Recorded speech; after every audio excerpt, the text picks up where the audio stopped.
I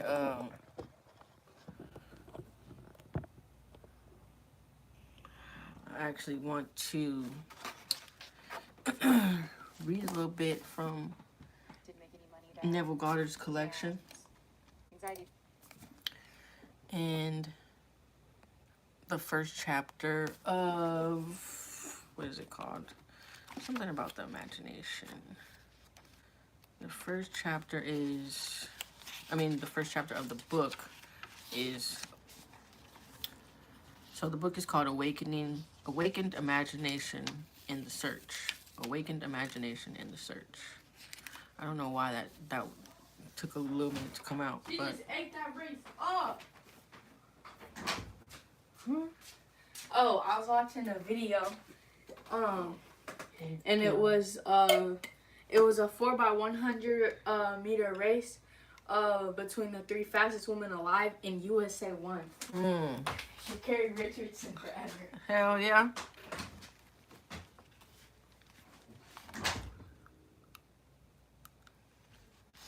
Okay, so yeah, the book is called Awakened Imagination in the Search, right? So I want to read the first chapter. This series, this collection is actually every one of Neville Goddard's books. So I'm reading the second book. I already read At Your Command, and I have a couple episodes on that already. But anyways, the intro says,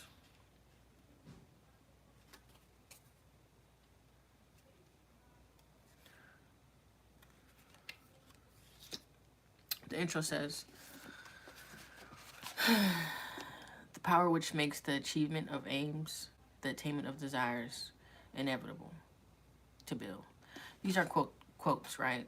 Another quote is, imagination, the real and eternal world of which this vegetable universe is but a faint shadow. What is the life of man but art of science? William Blake. The other one is, imagination is more important than knowledge. Albert Einstein. Albert Einstein said that imagination is more important than knowledge. And I actually believe that because, like, there's so many people out here that are super successful, right? That have little to no education. But their imagination has gotten them to where they're at. They believed in themselves enough to get them to where they're at. So I wholeheartedly believe that. And that quote is from Albert Einstein, clearly. Because he didn't have much of an education either. But that motherfucker was smart, okay? So chapter 1, who is your imagination? Here's a couple quotes. I rest not from the great task to open the eternal worlds, to open the immortal eyes of man inwards into the worlds of thought, into eternity ever expanding in the bosom of God, the human imagination. Blake, Jerusalem. All right, so actually reading into the first chapter. Certain words in the course of long use gather so many strange connotations that they almost cease to mean anything. Such a word is imagination. This word is made to serve all manners of ideas, some of them directly opposed to one another. Fancy, thought, hallucination, suspicion. Indeed, so wide is it to use and so varied its meanings. The word imagination has no status nor fixed significance. Facts. For example, we ask a man to use, quote unquote, his imagination, meaning that his present outlook is too restricted and therefore not equal to the task. In the next breath, we tell him that his ideas are pure imagination, thereby implying that his ideas are unsound. We speak of a jealous or suspicious person as a quote-unquote victim of his own imagination, meaning that his thoughts are untrue. A minute later, we pay a man the highest tribute by describing him as a man of imagination. Thus, the word imagination has no definite meaning. Even the dictionary gives us no help. It defines imagination as 1. The picturing power or act of the mind, the constructive or creative principle. 2. Phantasm. 3. Irrational notion or belief. 4. Planning, plotting, or scheming as involving mental construction. Man, I identify the central figure of the Gospels with human imagination, the power which makes the forgiveness of sins, the achievement of our goals, inevitable.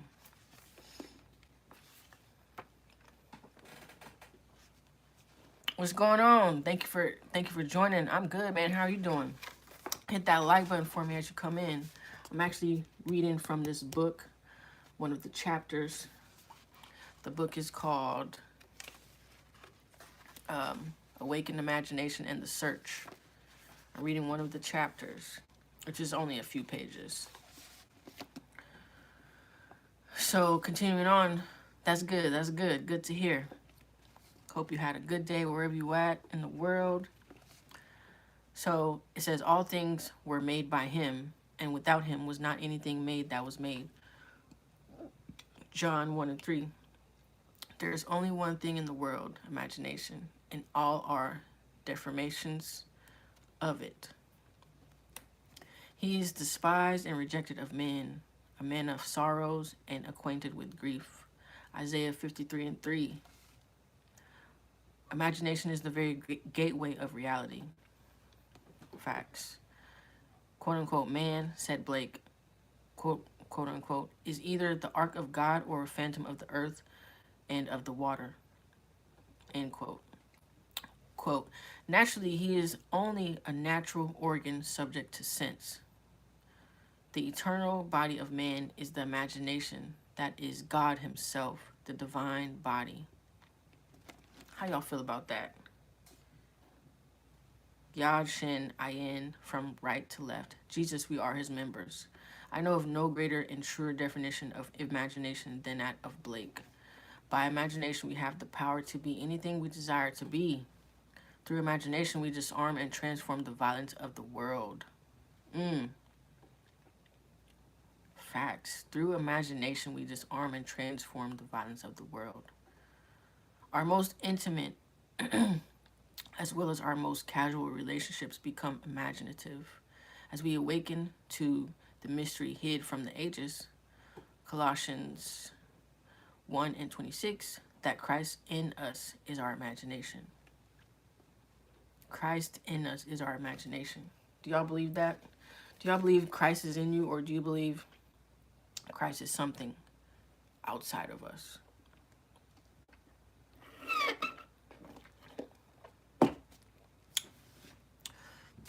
We then realized that only as we live by imagination can we truly be said to live at all.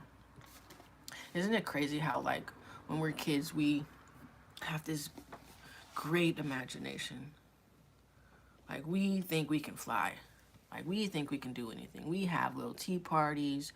We play with Tonka trucks and everything else, you know what I mean? But as we grow older, we're taught to be logical. We're daydreaming too much. You know what I mean? We shouldn't think like that. We have to be like everybody else and find the one answer to this one problem. Everybody has to have the same answer to everything. You know what I mean? We're taught from a young age to stop using our imagination. But imagination is key. Imagination is what creates the world we live in. Imagination created this phone I'm talking to you through. You know what I mean? It's just so crazy to think about. So, once again, we then realize that only as we live by imagination can we truly be said to live at all. Thank you for the like. I appreciate it. So, I want this book to be the simplest, clearest, frankest work I have the power to make it. That I may encourage you to function imaginatively. That you may open your immortal eyes inwards into the world of thoughts. William Blake. Where you behold every desire of your heart as ripe grain, white already to harvest. John 4:35. I am come that they might have life, and that they might have it more abundantly. John 10:10. The abundant life that Christ promised us is ours to experience now, but not until we have the sense of Christ as our imagination can we experience it. Let me read that again. The abundant life that Christ promised us is ours to experience now, but not until we have the sense of Christ as our imagination can we experience it. Wow, that's deep. That is deep. So we got to stop blaming situations, other people for our experiences. And realize it's all in our imagination. It's all about how we think, feel, and believe, and the actions that we take. You know what I mean? Everything is about, it starts with a thought. Every fucking thing starts with a thought. So, know what, James?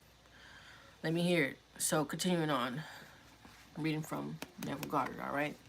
The mystery hid from the ages. Christ in you, the hope of glory. Colossians 1:26-27 is your imagination. This is the mystery which I am ever striving to realize more keenly myself and to urge upon others. Imagination is our Redeemer. The Lord from heaven, born of man but not begotten of man. It must be that cognitive dissonance, huh? It's getting to you.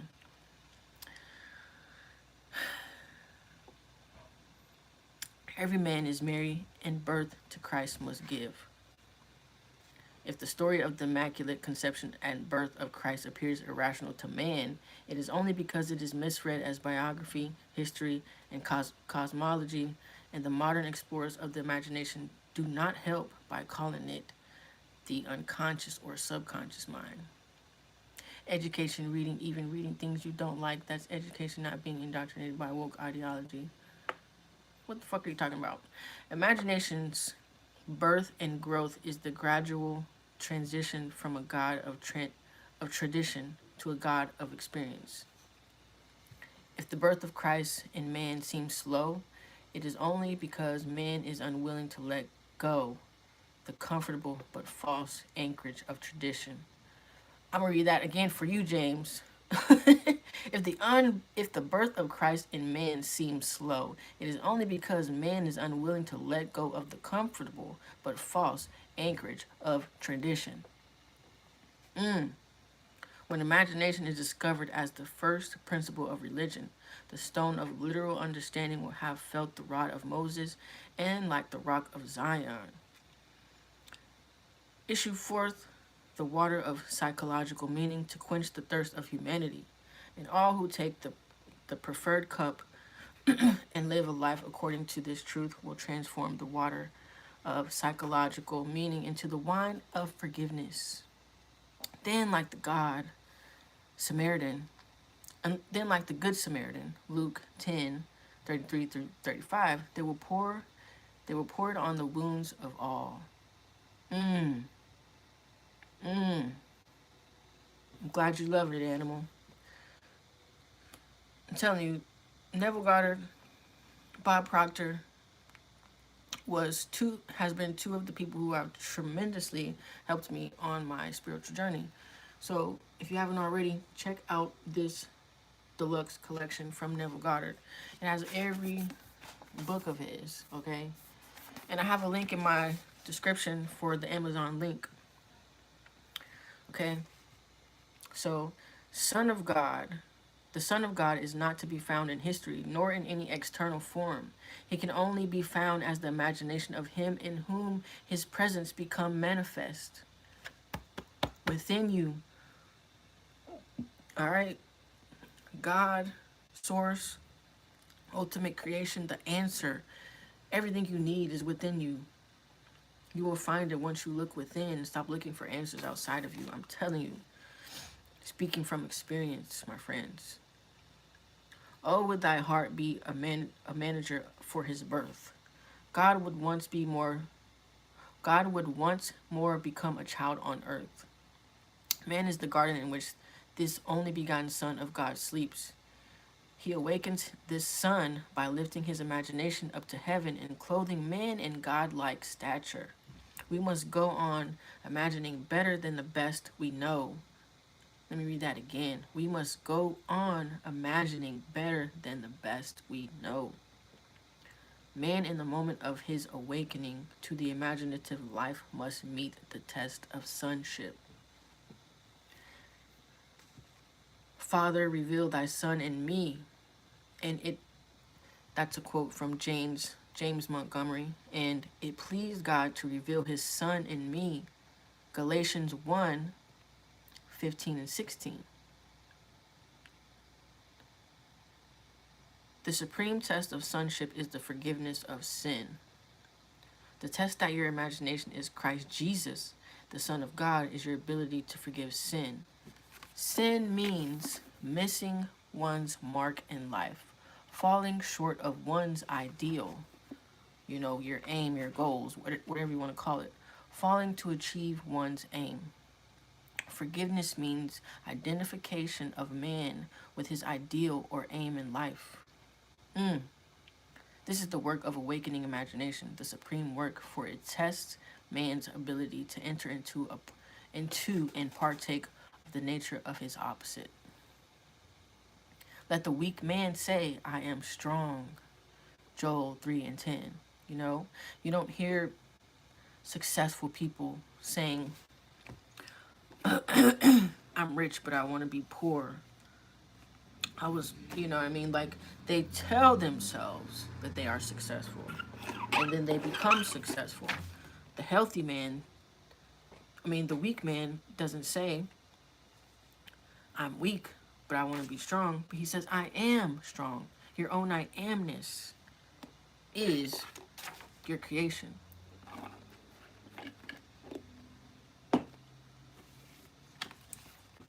Once again, let the weak man say, I am strong.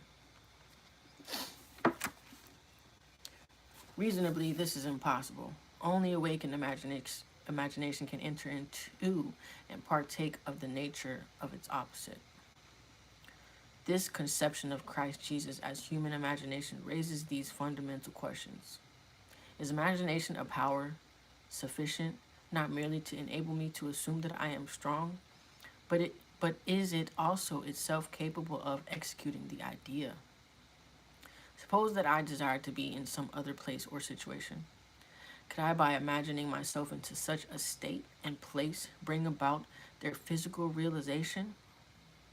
Suppose I could not afford the journey, and suppose my present social and financial status oppose the idea that I want to realize. Would imagination be sufficient of itself to incarnate these ideas? Does imagination comprehend reason? By reason, I mean deduction from the observations of the senses. Does it recognize the external world of facts? In the particular way of everyday life, is imagination a complete guide to behavior? Suppose I am capable of acting with continuous imagination. That is, suppose I am capable of sustaining the feeling of my wish fulfilled. Will my assumption harden into fact? And if it does harden into fact, shall I on reflection find that my actions through the period of incubation have been reasonable? Is my imagination a power sufficient not merely to assume the feeling of the wish fulfilled, but is it also of itself capable of incarnating the idea? Hell yeah, it is. After assuming that I am already what I want to be, must I continually guide myself by reasonable ideas and actions in order to bring about the fulfillment of assumption? Experience has convinced me that an assumption, though false, if persisted in, will harden into fact. That continuous imagination is sufficient for all things, and all my reasonable plans and actions will never make up for my lack of continuous imagination. It is not true that the teaching of the gospel can only be received in terms of faith, and that the Son of God is constantly looking for signs of faith in people. That is, faith is their own imagination. It's not the promise quote unquote, believe that ye receive and ye shall receive. Mark 11:24, quote unquote, the same as imagine that you are and you shall be. Y'all hear that? Is not the promise believe that ye shall receive. Is not the promise believe that ye receive and ye shall receive the same as imagine that you are and you shall be? Was it not an imaginary state in which Moses endured as seeing him who is invisible? Hebrews 11:27. Was it not by the power of his own imagination that he endured? Truth depends upon the intensity of the imagination, not upon external facts. Facts are the fruit bearing witness of the use and or misuse of the imagination. Man becomes what he imagines. He has a self-determined history. Imagination is the way, the truth, the life revealed. We cannot get hold of truth with the logical mind. Where the natural man of senses sees a bud, imagination sees a rose full blown. Truth cannot be encompassed by fact. As we awaken to the imaginative life, we discover that to imagine a thing is to make it so, that a true judgment need not conform to the external reality to which it relates. The imaginative man does not deny the reality of these sensuous outer world of becoming, but he knows that it is the inner world of continuous imagination that is the force by which the sensuous outer world of becoming is brought to pass. He sees the outer world in all its happening as a projection of the inner world of imagination. To him, everything is a manifestation of the mental activity which goes on in man's imagination. Without the sensuous, reasonable man being aware of it. But he realizes that every man must become conscious of this inner activity and sees the relationship between the inner casual world of imagination and the sensuous outer world of effects. It is a marvelous thing to find out that you can imagine yourself into the state of your fulfilled desire and escape from the jails which ignorance is built. Yes, it is. The real man is the magnificent imagination. It is this self that must be awakened. Awake thou that sleepest, and arise from the dead, and Christ shall give thee light.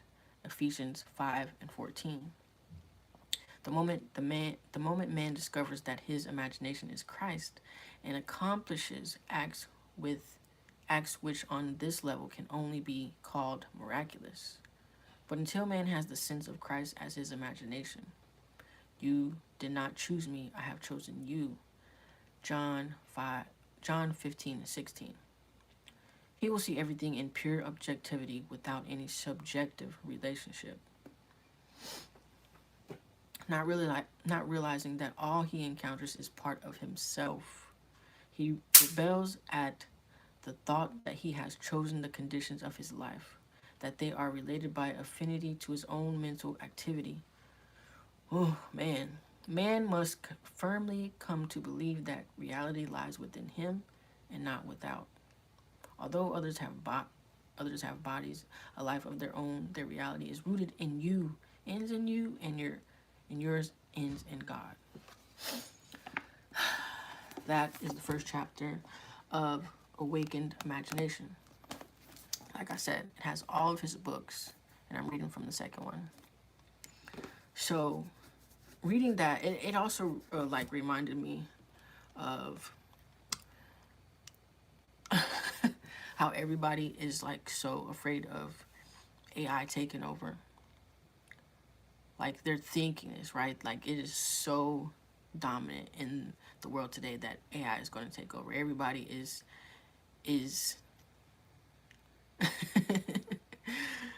hey, I feel like this type of shit is what needs to be said. This type of stuff is what needs to be put out into the world instead of fear mongering, instead of spreading hate, and you know what I mean, instead of spreading the struggle mentality and stress, you know what I mean. Like, we need to understand that we literally have the power to curate our own life, and we have been since we were born for generations. You know, everybody curates their life how they've been taught, how they've been programmed since they were born, but we have the power to change it by realizing and having awareness of everything that we're doing. You know, so as I was saying, like, AI seems like it's going to take over because of everything that everyone is doing while talking to these chat GPT and everything else, you know, whatever AI is. It's feeding off of all the things that we put into their system. We're not feeding it love, respect, you know what I mean, kindness. Clearly, people are feeding it bullshit. They're feeding the same propaganda into it that the news feeds us, that the entertainment industry feeds us. And clearly, we don't even see it because we don't even see that we're creating our own life. So how can the world really see that we are creating how AI is acting? You know, once we really take control over our own life and we see how we are perpetuating and transmuting things into our 3D reality, then we can change the world outside of us. But AI is acting the same way that 90% of the world is acting. So what is this fear about AI if this is literally what you're creating? AI wouldn't exist without us. We're feeding everything into AI, but yet you're scared. How?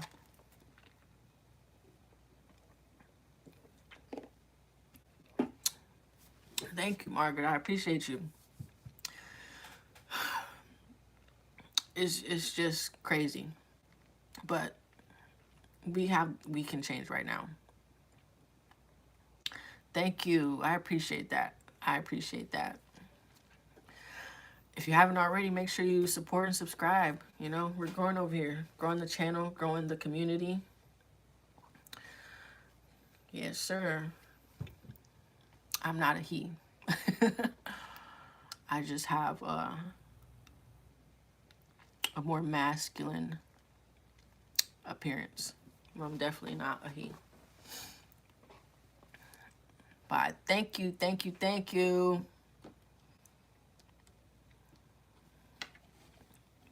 Yeah, I've been on this. It's all good. I've been on this journey of self-mastery for a couple years now, and like I'm challenging myself, like legit of becoming a sovereign leader, like literally mastering myself and embodying and implementing the things that I'm learning. Because for so long, I've just been gaining the knowledge and not really living it, you know what I mean? So it's been 11 days since I have like really locked in on who I'm becoming and where I'm going in my life and the trajectory of my life, and being consistent and really transforming and reprogramming my reality to a reality that best suits me, you know, really being my authentic self. And after these 55 more days, because it's 66 days that I'm challenging myself, after these 55 days, there will be another 66 days left in the year, which is crazy, right? When I came up with this, there was literally 132 days left in the year. I'm like, I don't want to do a 90-day challenge. So I'm like, what's half of 132? 66. So I'm challenging myself 66 days, and I'm going to create a challenge after the 66 days based off of everything that I went through. I'm journaling every day, right? And I'm going to create a challenge for the world, for the community, for whoever wants to, you know, reprogram their reality. And that's going to be, I think October or September 27th, something like that. So, yeah. Just know uh, I'm here to stay, and I'm here to collaborate with anybody who wants to construct their dream life along with me, because we really can. Same, I learned to just live presently, and I took out people out of my life that really don't care about me. Yeah, good for you. More power to you. I'm glad you are empowering yourself enough to have the courage to, you know, get rid of the baggage, you know what I mean? Because getting rid of the baggage means more freedom, you know? Like, I hear so many people, including myself, wanting to be free from the 9 to 5, wanting to be free from the societal, homogenistic ways of society and just live life as they want to be, you know what I mean? Free. They want freedom.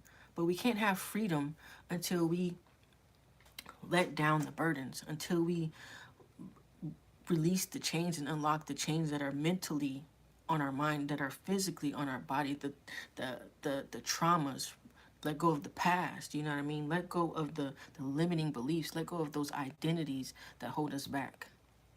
We can't really be free until that happens. Yeah, you can, quote unquote, be free by keeping on to those traumas, but those people typically end up poor. Those people typically end up on the streets. So if you really want to be free wholeheartedly, you know, live an abundant life, prosperous, peaceful, happy, joyful, wealthy, healthy life of success, like literally that's what success means to me. If you really want to be free, we have to let down all of the shit that holds us back. As far as everything that I just named off, the limiting beliefs, the identities, the stories that we keep holding on to, the past, the people, the what we consume that doesn't feed our energy but takes away our energy. Whether that consumption means, you know, the food, the drinking, the what we tend to watch and give our energy to when it's on the radio or some um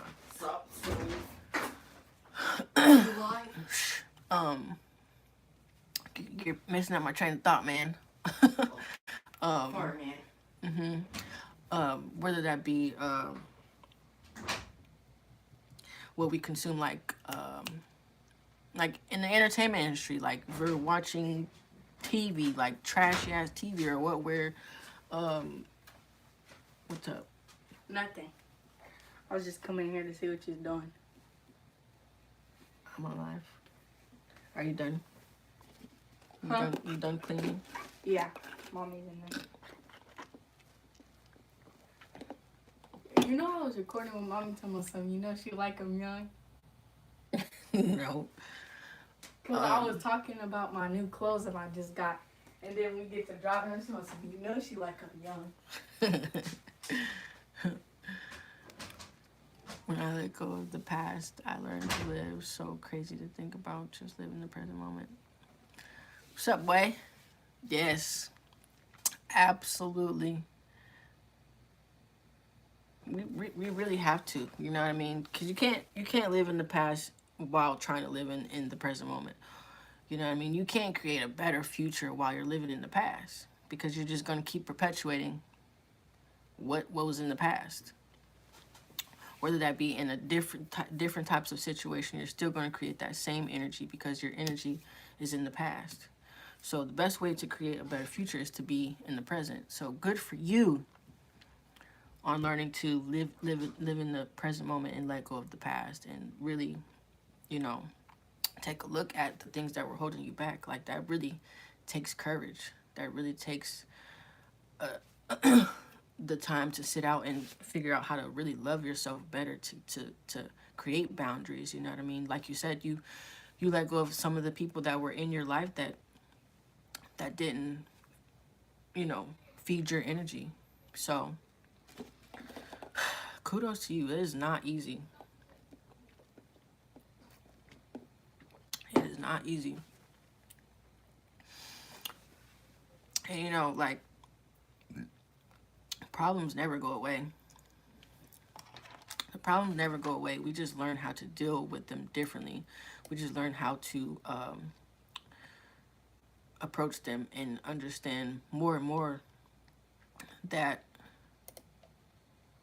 we're the answer. You know, we have the power to find solutions, that we're always supported, we're always guided, we're always protected. We are divine in every part of our being. So no matter what issue may come along, one way or another is going to be worked out. You know, so what it really is the point of stressing? What really is the point of worrying, you know? It is still hard to not talk to certain family, but I can only control my well-being. Yeah. Why do you think it's hard not to talk to them if they're like not good for your soul, your being, you know, that your future, you know, where you're going in your life? Why do you think it's hard not to talk to them? Are they like close? Do they live close or something?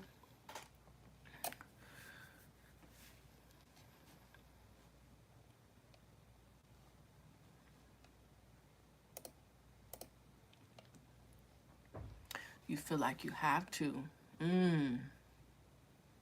That's interesting.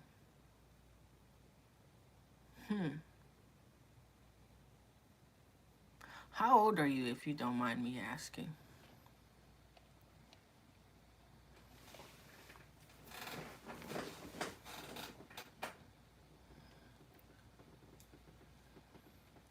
Well, really, I always say I don't have to do anything. I don't have to do anything. I don't need to do anything. I get to. I get to. It just doesn't feel right in my spirit that I have to do something. I moved away. Now my niece hates me. I'm 56. You know,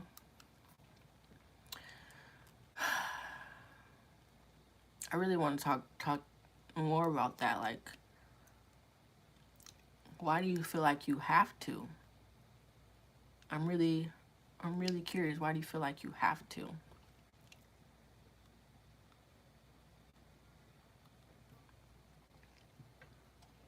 Because if they're not good for you, if they're not complimenting or feeding into giving you better energy, and they're really hindering you, and when you get off the phone with them, or when you stop talking to them, or what have you, you go home, however you communicate with them when it's over, if your energy is depleted, that is your spirit, your mind, your body, your soul telling you that something needs to change. That's not it. That's not the way, you know. Thank you for the reaction. I appreciate you. My sister turned her against me because I grew up in a bad childhood. Good evening. Hope everyone is doing well. What's going on, Andre? Thank you for joining. Man.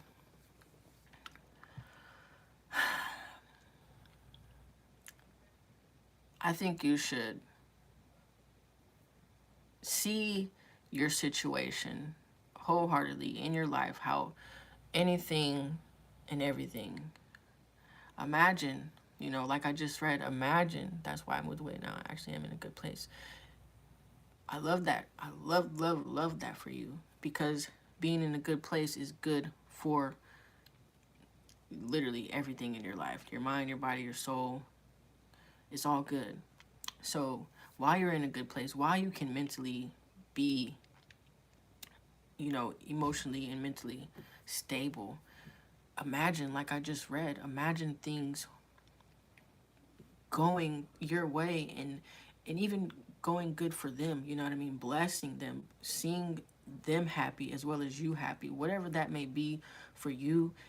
You don't have to even like tell them, you know what I mean? You don't even have to communicate this with anybody, but imagine in your mind, in your body, and feel as such. Feel these feelings as if they are just the way that it needs to be played out.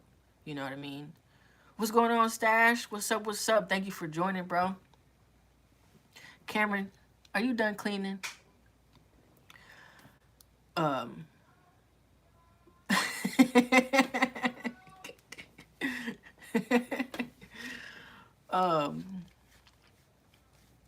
imagine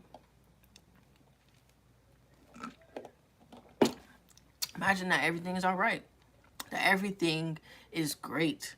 You know, skip how things have been in the past. You know what I mean? Remember your energy.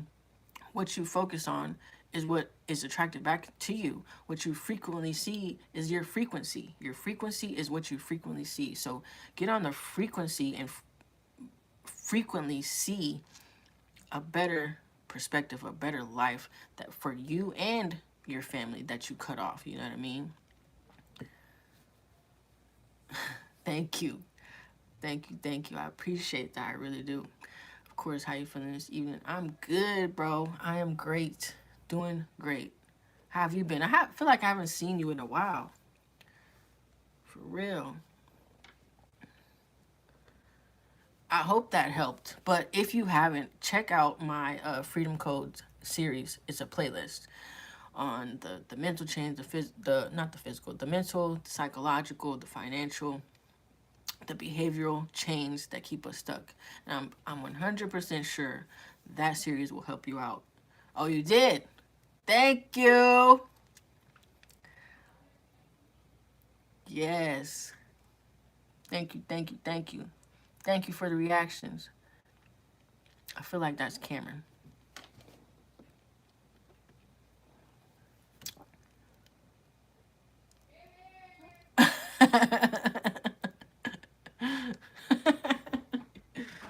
Number one supporter? Is he? Your stepson is your number one supporter. That's what's up. Yeah, I've been over here working on my channel. I'm pretty sure he's the biggest fan right now. He's like the biggest fan ever. And he enjoys it. I'm over here working on my channel, but I see you doing anything over here on yours. I'm glad to see you consistent. Thank you, brother. Thank you. I appreciate you. I'm trying. Straight up. What's up, Karen? Ooh. Mama told me to bring this to you. Oh, thank you. Who was that? There's somebody that popped up. Okay. Okay. Keep it going. Ready to see some progress. Okay. But yeah, I hope y'all enjoyed that reading. I'll probably read another chapter for an episode, you know, and then just keep going. Because I try to go live on Mondays and Fridays, so yeah. But yeah, I'll catch y'all later, and much love to y'all.